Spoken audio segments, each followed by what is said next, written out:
Your name will live forever.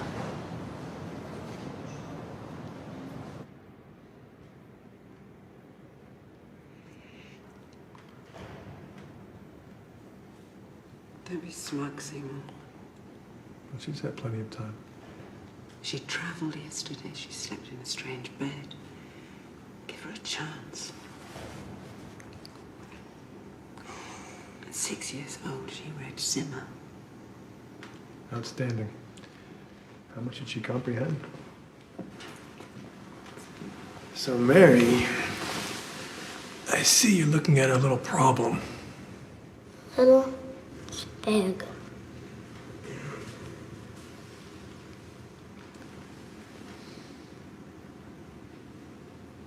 Why are you so mad all of a sudden? I'm not mad. I'm annoyed.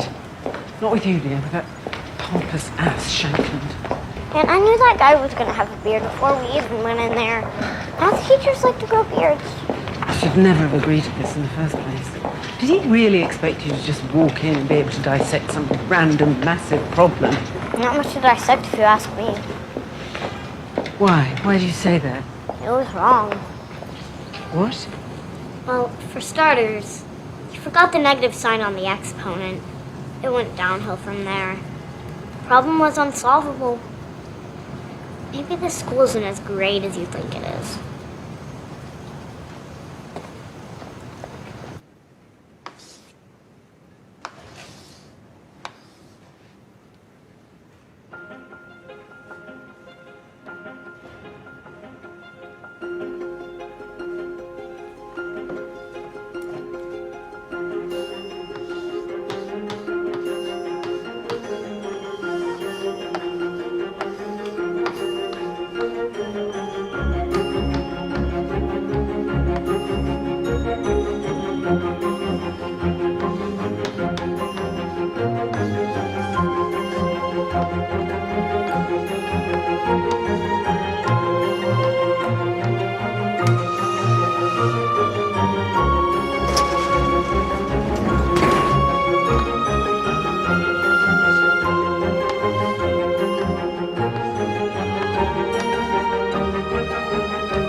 Mary, you knew the problem was incorrect. Why didn't you say anything?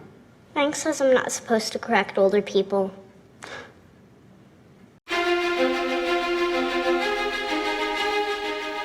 Ladies and gentlemen, we are back with yet another episode of Ball and Chain.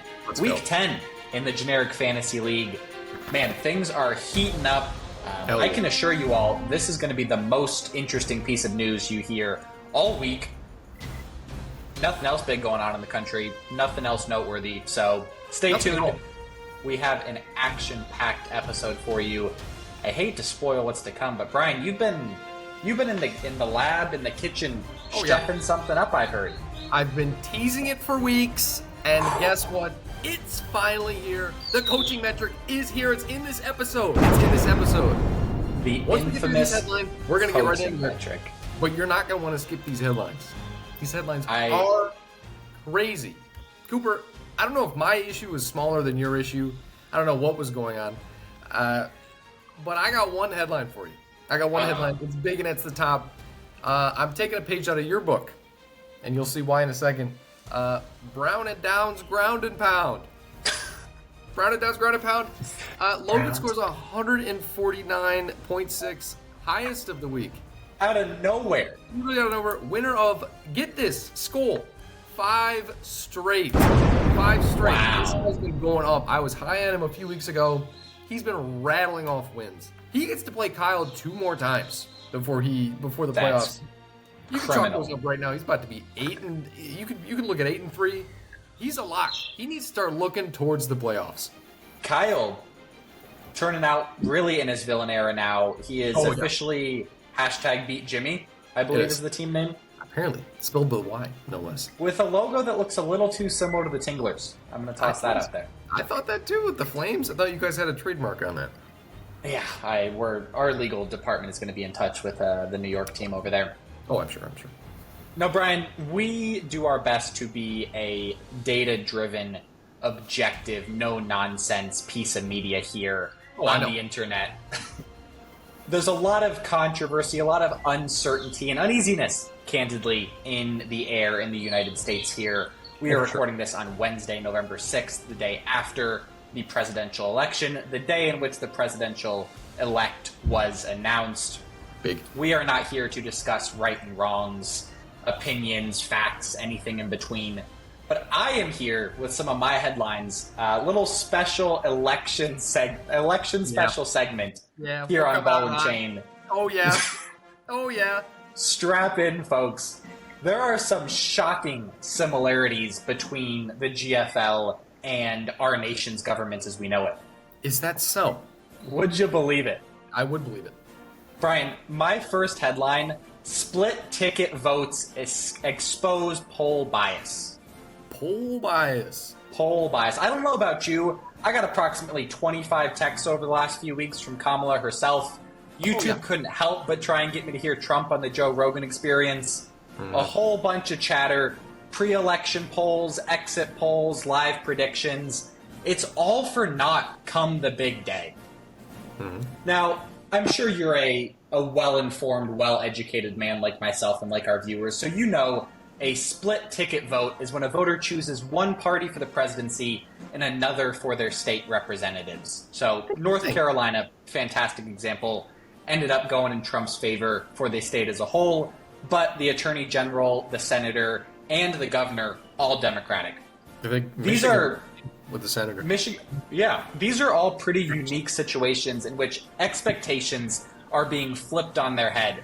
And would you believe it? Only 2 of the 6 predicted winners in Week 9 of the GFL came away with a dub. Look at that. Look at that. JD beat Kyle. Yep. And Chris beat Brett. A huge swing in the playoff race. We now have 5 teams at 4-5, 2 at 5-4, all vying to secure those oh-so-precious final playoff spots. The Electoral College continues to confuse. Oh, good. You took a push or AP Gov or something, I'm sure. You know how the Electoral College works. Most states are a lock before election night. 43 to be exact, right? These are the equivalent of your lineup locks. It's your Joe Mixon, your Justin Jefferson, your CeeDee Lamb, your Brandon Aubrey, players you don't even have to think about doing anything with. But Brian, I want to point out, while most of the focus is on the swing states, the boofs or booms, if you will, I want to focus on 2 states that most experts called long before the election, long before the wee hours of the morning when we were getting live updates, Florida and Ohio. Oh, go on. Why these states are important. Both of these states swung red in the 2024 election, but it's crucial to remember not all states are created equally. Unlike the Senate, where every state has 2 votes regardless of size, the House is a kind of weighted system based on the population. Very similar with Electoral College votes. Ohio has 17 points, whereas Florida has 30. It's almost twice as important. And Brian, there are eerie parallels here to one manager's team. I'm, of course, talking about Wandelicious again playing Njoku over Cade Otton. Oh, wow, yeah. How do you not play Cade Otton there? He must have forgotten to bring it back to last week about everything we said. Cade went out, dropped another 22-point strong showing. Njoku only good enough for 8. That's a 14-point swing, and Caden lost by 14 to Matt this week. Fuck! Did he really? Man, He did. He's doing the weatherman? Oh, my goodness. Have you been seeing his face every morning? God, it makes me so happy to see him getting up early. Oh, my goodness. I love it. Oh, Brian, I got one more big one for you. Stick with me here. I'm going to go quick because I know we got a lot to get through. I'm stuck. Swing states speak out. We just covered the 43 states that are kind of those lineup locks. There's not much of a question which way they're going. But 7 states in particular are really what made or braked this presidential election. Moked or broke. Yep. Moked or broke. Arizona, Georgia, Michigan, Nevada, North Carolina, Pennsylvania, and Wisconsin. would you believe it, those same 7 states had massive implications and consequences in our Week 9 matchups. Really? Arizona. Kyler Murray dropped a faltering 5 points, leading Brett to a loss in our matchup of the week against Chris. Yep. Georgia, Bijan booms as Florida Man takes down the Tinglers in a must-win matchup for that manager. Yeah. Michigan, Amon-Ra logged 98 yards and a touchdown, pushing Will past our commissioner to get a big dub there. Nevada, as of this morning, was still undecided.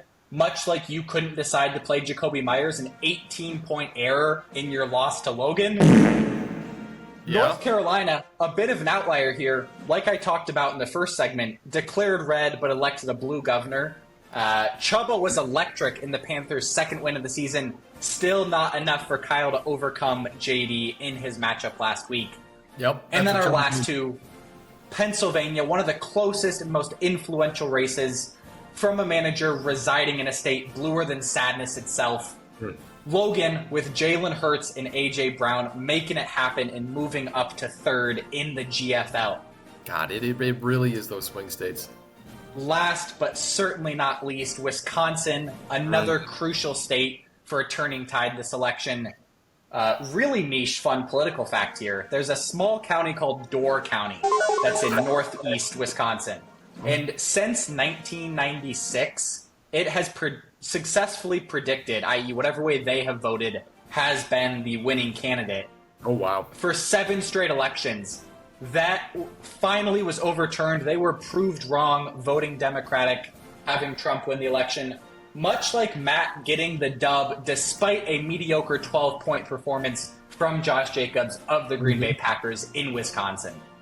Yeah. Oh, my goodness. I feel like I was watching CNN there. That was absolutely fantastic. Brian, thank you for letting me have my fun with my special election segment there. I want to turn it over to the true professional, the true expert yourself, because I've heard you have something even more absurd than the past 2 years coaching metric. I do. We will put the previous coaching metric up on the screen now so you can take a look at it. A lot of it was almost subjective. There were some things that I liked to take over. The one thing of it that I definitely changed was we had a move segment. I gave you points for simply doing moves, putting a different player in your roster because we were trying to foster engagement. I don't give a fuck about that anymore. We're trying to be accurate. We're trying to be accurate here at Cooper. I have completely revamped, retooled, and rekitted this. I have spent countless hours and weeks thinking about the morality of what should be a good coach, what you're looking for in a good coach, how to accurately measure a good coach, translate that into numbers and formulas, weight them correctly, and turn them into numbers that you can easily digest. Cooper, Brian, I am giddier than a kid on Christmas morning. Let me hear it. Let's get into it. As you should. All right. The first thing I am measuring, points scored above average. That's what we're looking at here. It is going to be your points for minus the league average points for divided by 10. 10 is simply the weight. Focus on the points for divided by league average points for. This is where you stand amongst your peers in points for. That one's the most straightforward one of all. That makes sense to me. Literally of all of them. Next up. This is when it gets exciting. We've got points per fab dollar spent above average, a little metric I like to call the PPFAABBAA. Do we have that? Points per fab dollar spent above average. Let's dive in. The PPFAB. Yeah. We've got total fab points for. Let's focus on this down here. Your total fab points for, which is guys that you spent your fab dollars on. How many points have they scored for your team up to this point? Keep in mind, this metric was done after the games on Sunday. Calculated on Monday. This is where it is accurate up until. Total fab points for. Got it. You got it? Yes. I went back by hand, looked through everybody's roster, see who they paid money for, calculated every single week how many points they had, divided by your fab spent. How much fab have you actually spent on the year? A lot of guys have spent a lot. A lot of guys haven't spent a whole lot. So basically what we're looking for here, Cooper, is basically a points for divided by spent. How much bang are you getting for your buck here? Yeah. That is what I'm measuring, and every metric in this coaching metric is weighted on an average how you have done according to your peers. So we've got minus the average points per fab dollar, just the average here, times 2 for a weight. Got that? Brian, I don't mean to be picking holes already, but for the sake of clarity here, Please. How is it calculated if you pick up a player with fab and then trade that player away? I assume only the points they score while they are on your team are applicable? Don't worry, that will factor in. Okay, I'll keep my mouth shut. You pick him up with the fab, I am counting that player's points scored for you with that fab money. I see. Got it. Next up. This one may seem like it's targeting a few managers. Strapping in. Inactivity deductions. Ooh. -1 for every player played who was out. -2 for every player who's played on bye. I would argue. Bad. That's lenient. I think it might be lenient. It might be nice. Turns out, didn't matter too much. Bye, I would argue, worse than out. Obviously, we've got the fab situation. Absolutely. You need to be prepared. The good managers are not letting something like that happen. Bye is, you can see that coming from the beginning of the year. Come on. Inexcusable. Inexcusable. And last, the last thing a manager can do to affect their team, trade effectiveness. Yes, I've analyzed all the trades here. This is the sum of all the trades a team has made. We've got total players traded 4 points. So these are the guys coming in, these guys you traded for. How many points have they scored since you traded for them? I'm simply measuring, I'm not even looking if they're on your team scoring points for you. How good was this trade? Do you know how to make trades in general? How good are you at trading here? How good of a coach are you? Some of our managers, not good at it. Yeah, you will see. The players traded 4 points minus the players traded away points. You'll notice all of these are taken on an average. You can get minus points for every single one of these, especially the last one. Especially the last one. This isn't the last one? No, the number 3. Number 3. Divided by 10 to make it standardized and whatnot. Divided by 3 for the weight. Have you digested what we're about to get into here? I'm chewing still a little bit, but sure. Yeah, it's going down. I'm masticating for sure. Yes. We have added all of these together to get the final result. Okay. You got that? Can you see the spreadsheet? I can see the spreadsheet. Good. Here's metric number 1. We're looking at here, this is the points scored above average metric. As you can see, LeBron's third leg is leading by some. Wow. He is about, you can look over here. He's about 78 points above average here. That's what we're looking at here. Crazy. And who's last? Silly Will. He's about 109 points below average. Yep. Also, Cooper, I'm about to talk about John. Every metric I've done for the past 3 years, it doesn't matter. John has always been in the middle of the pack every single time I've done the metric, and it showed up here. He's almost a perfect 0, yeah. He almost is. Here's what we're looking at here. Obviously, you got Skull doing pretty good. Me. The Tingler's certainly not so well. Jimmy, believe it or not, at a -1. Yeah, he had a strong start to the season and dropped off pretty high. Absolutely. Cooper, what I'm about to show you is perhaps the most impressive show of coaching dominance that maybe I've ever seen. Oh, no. Obviously, look at this. These are all hand-calculated numbers, by the way. I see that. Absolutely. You see all that?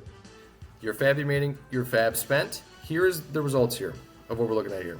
I'm just going to show you right now. How many points per fab dollar are you getting? As you notice, there are some outliers here. There are some outliers here. Most of us, we're getting around about half, something like that, as you can see. This is the Willies over here. They're getting about 1.7.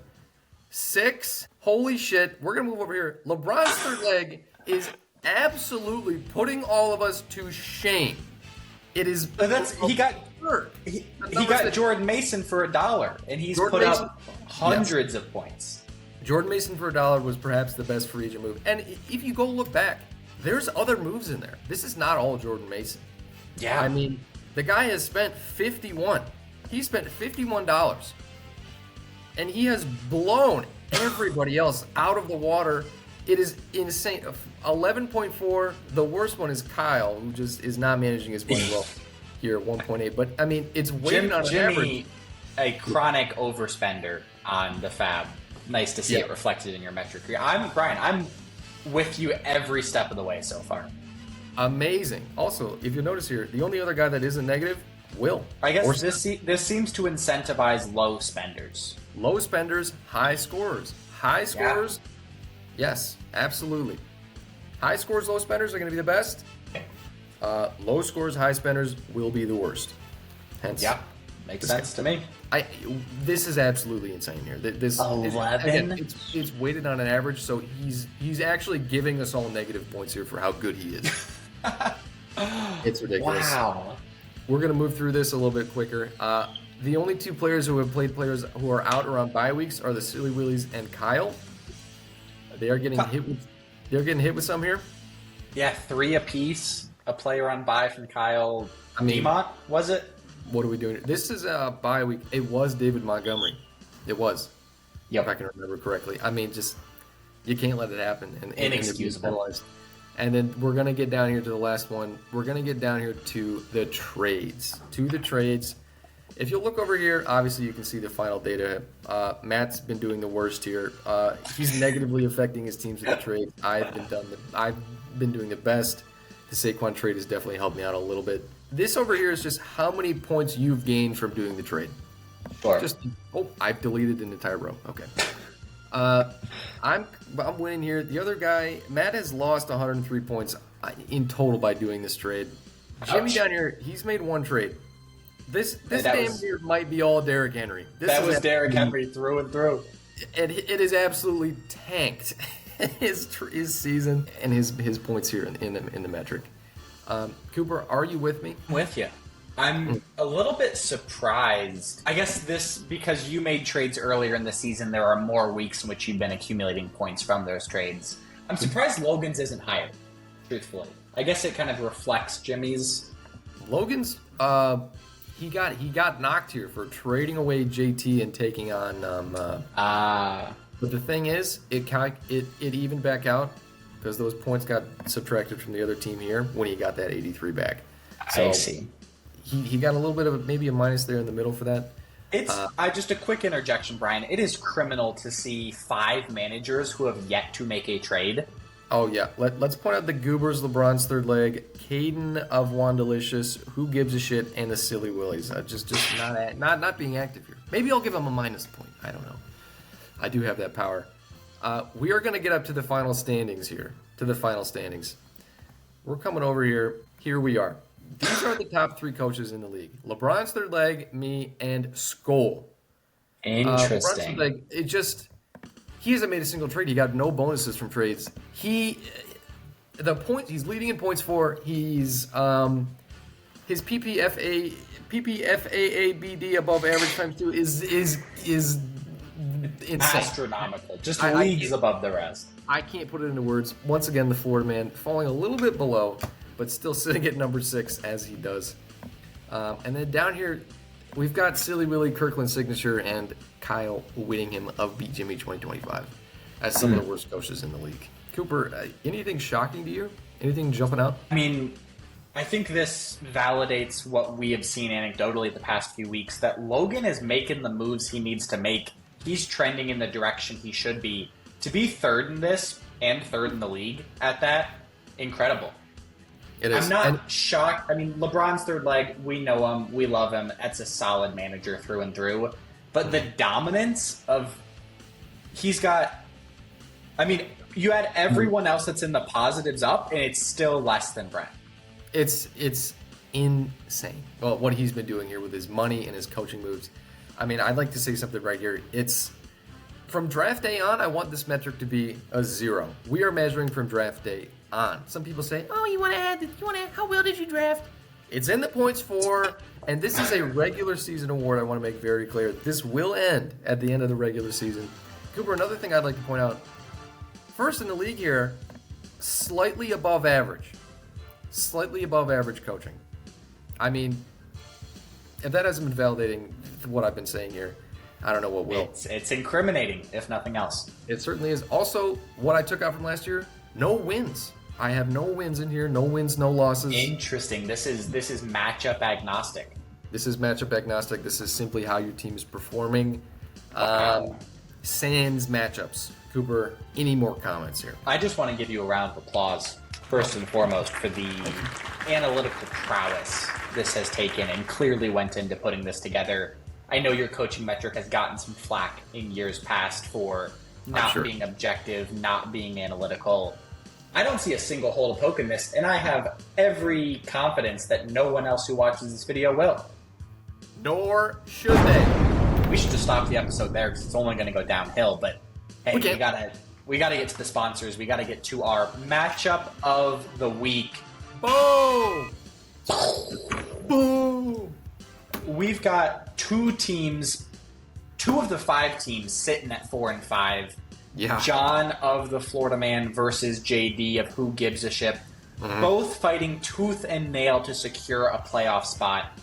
Brian, I know you just got done chatting. You're probably out of breath. Need to take a sip of that. Whatever's in that glass over there.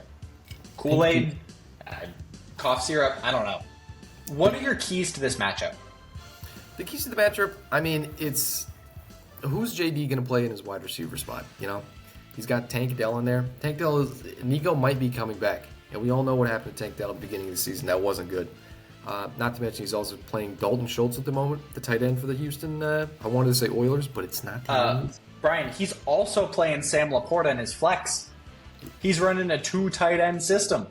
That is perhaps the worst. I'm adding this into the coaching metric right now. Negative points for this move. And then on John's side, who's he going to play in his wide receiver spot? It's a bit of a wide receiver matchup.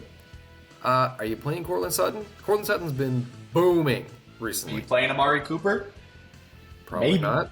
Probably not. John has had an identity this season as liking him young. Of course, talking about the rookies on his team. Okay, of course. That have been doing well. He's got Ladd and Brian Thomas Jr. Yeah, can we talk about Chase Brown? Holy shit, Chase Brown's going to explode. He's going to explode all over the place. He might average 25, 28, 29, 30 points a game here. And the media said it was an unfair trade. That being said, I don't know how you ignore the heater that John put out last week against my team, dropping 140-some. Oh, yeah. Kareem Hunt had him in the first half, not going to lie, and then just popped off. I've got to give this one to John. I'm going to go 131 to 122. I'm about to make a bold prediction here. The Florida Man, God, he always does this. He always does it. And this, I'm going to be honest, it might be his year with how his team has been looking. It might be the year. It might be the year the Florida Man finally makes the playoffs. I'm taking the Florida Man. I'm just taking the Florida Man, and I'm taking the Florida Man in another boom. And 140 to JD's 102. Wow. So not a close one. Is this the ball and chain picking against JD and Who Gives a Shit? What's going on here? We're maturing as individuals. That's what's going on here. We're learning. Brian, a phenomenal episode, a phenomenal week 10 to come. Oh, yeah. I cannot wait to see how things shake out on and off the field. Okay. Before we let our audience go, we of course have to get to our bonus segment for the week. Big. I'm going to apologize ahead of time. Not quite as high-tech as I was hoping it was going to be. There's going to be a little manual intervention, unless our editor wants to step in and work overtime this week, but I don't think he does. You might. Brian, are you ready to test your skills? I'm always ready. We're playing Guess Who Doesn't Belong. Holy shit, dude. I've got 8 players, one of whom is the odd man out. I'm going to give you 3 questions to try and deduce who the player is and what the criteria is that makes them the odd man out. Think of these questions kind of like Guess Who questions.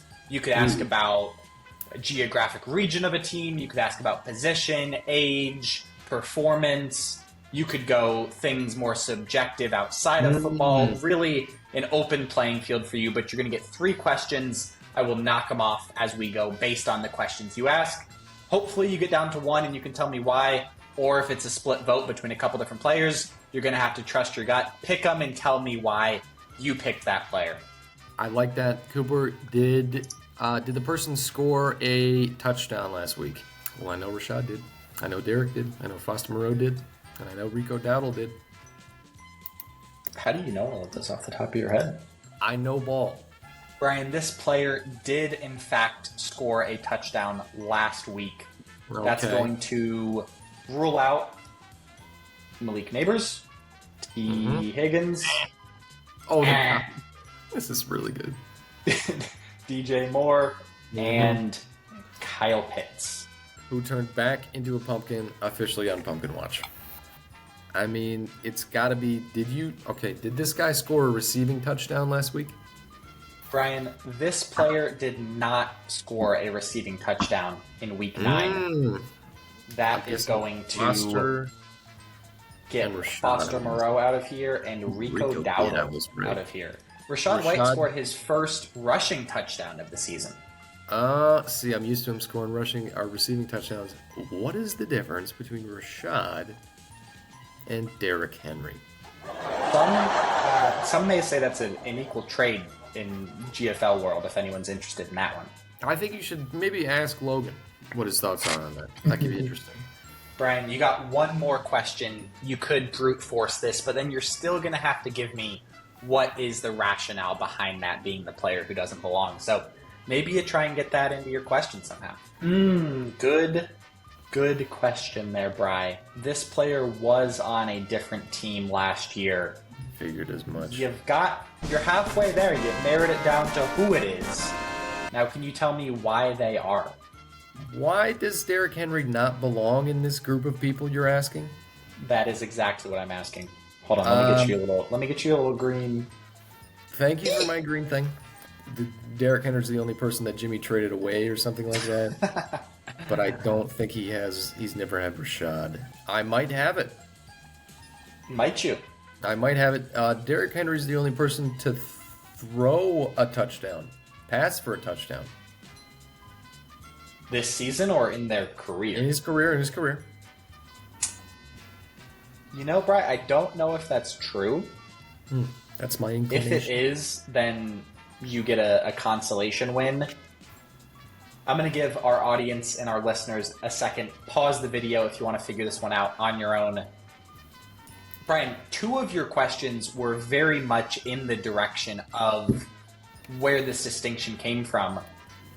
All of these players, except for Derrick Henry, have 3 receiving touchdowns on the season.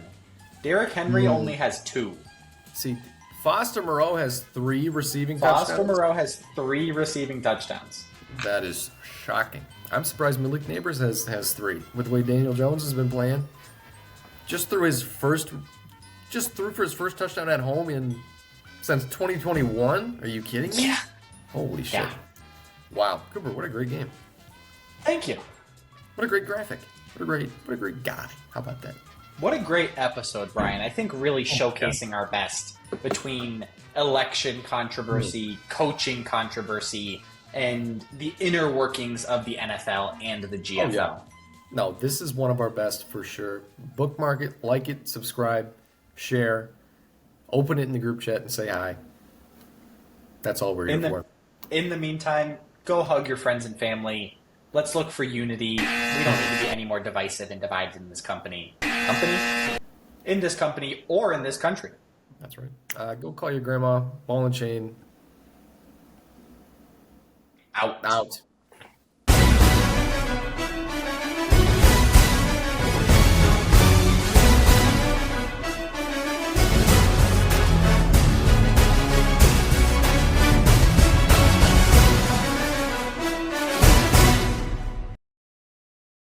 Great work, Cooper. Go vote for a new commissioner next year in the GFL. We didn't even hold an election. It is a dictatorship.